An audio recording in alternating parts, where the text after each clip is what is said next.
We begin with breaking news in Oakland County. A 6-year-old girl killed when a driver rear ends her mother's car.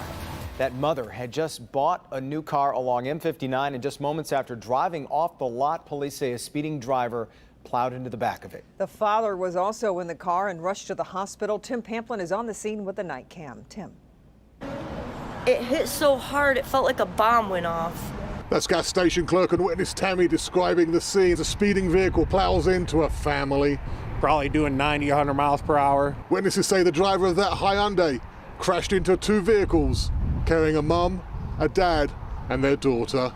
I tried to assist. We got the window busted out, got the airbag cut, and we seen the father laying in there unconscious. He was moving a little bit. Then there was a toddler in the back, and she didn't look like she was going to make it. So loud, and the impact was so hard. I felt it through my body.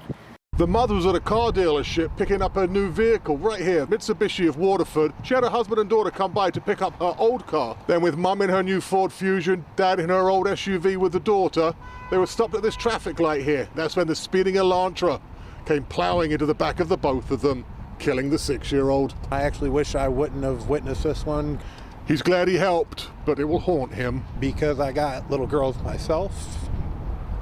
An awful, awful scene in Waterford. That is a scene along M59 Airport Road with a night cam. Tim Pamplin, Local 4.